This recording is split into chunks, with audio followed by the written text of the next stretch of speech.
Adapun hal kerajaan sorga, sama seperti seorang tuan rumah yang pagi-pagi benar keluar mencari pekerja-pekerja untuk kebun anggurnya. Setelah ia sepakat dengan pekerja-pekerja itu mengenai upah sedinar sehari, ia menyuruh mereka ke kebun anggurnya. Kira-kira pukul 9 pagi ia keluar pula, dan dilihatnya ada lagi orang-orang lain menganggur di pasar. Katanya kepada mereka, "Pergi jugalah kamu ke kebun anggurku, dan apa yang pantas akan kuberikan kepadamu." Dan mereka pun pergi. Kira-kira pukul 12 dan pukul 3 petang, ia keluar pula, dan melakukan sama seperti tadi. Kira-kira pukul 5 petang, ia keluar lagi, dan mendapati orang-orang lain pula.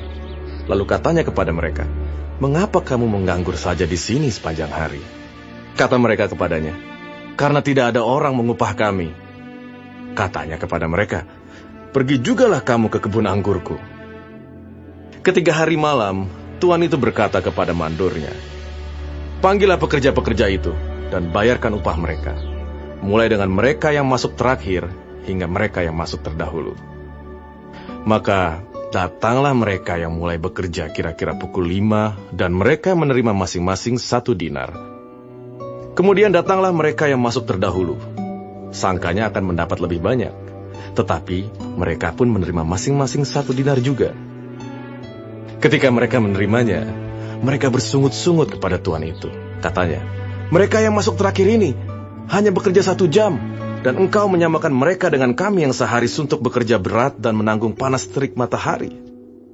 Tetapi tuan itu menjawab seorang dari mereka, "Saudara, aku tidak berlaku tidak adil terhadap engkau. Bukankah kita telah sepakat sedinar sehari? Ambillah bagianmu, dan pergilah. Aku mau memberikan kepada orang yang masuk terakhir ini, sama seperti kepadamu. Tidakkah aku bebas mempergunakan milikku menurut kehendak hatiku? Atau iri hatikah engkau, karena aku murah hati?" Demikianlah orang yang terakhir akan menjadi yang terdahulu, dan yang terdahulu akan menjadi yang terakhir.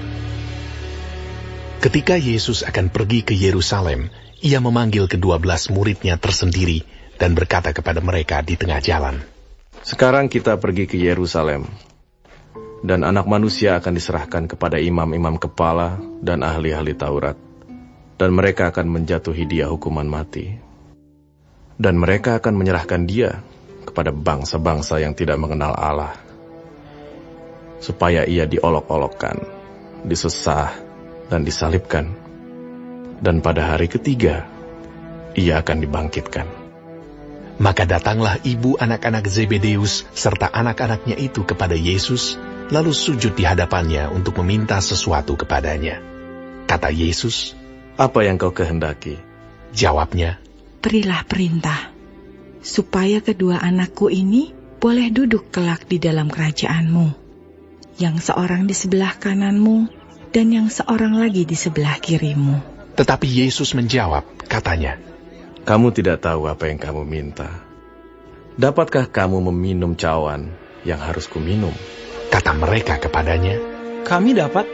Yesus berkata kepada mereka, "Cawanku memang akan kamu minum, tetapi hal duduk di sebelah kananku atau di sebelah kiriku, aku tidak berhak memberikannya. Itu akan diberikan kepada orang-orang bagi siapa Bapakku telah menyediakannya." Mendengar itu, marahlah ke-10 murid yang lain kepada kedua saudara itu. Tetapi Yesus memanggil mereka, lalu berkata, "Kamu tahu bahwa pemerintah-pemerintah bangsa-bangsa memerintah rakyatnya dengan tangan besi, dan pembesar-pembesar menjalankan kuasanya dengan keras atas mereka. Tidaklah demikian di antara kamu. Barang siapa ingin menjadi besar di antara kamu, hendaklah ia menjadi pelayanmu. Dan barang siapa ingin menjadi terkemuka di antara kamu, hendaklah ia menjadi hambamu. Sama seperti Anak Manusia, datang bukan untuk dilayani, melainkan untuk melayani, dan untuk memberikan nyawanya menjadi tebusan bagi banyak orang."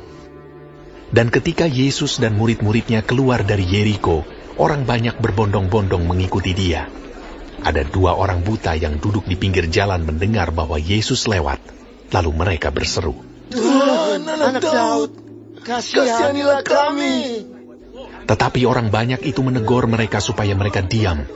Namun mereka makin keras berseru, katanya, "Tuhan, Anak Daud, kasihanilah kami. Lalu Yesus berhenti dan memanggil mereka. Ia berkata, Apa yang kamu kehendaki supaya aku perbuat bagimu? jawab mereka. Tuhan, supaya mata kami dapat melihat. Maka tergeraklah hati Yesus oleh belas kasihan, lalu ia menjamah mata mereka. Dan seketika itu juga mereka melihat, lalu mengikuti dia.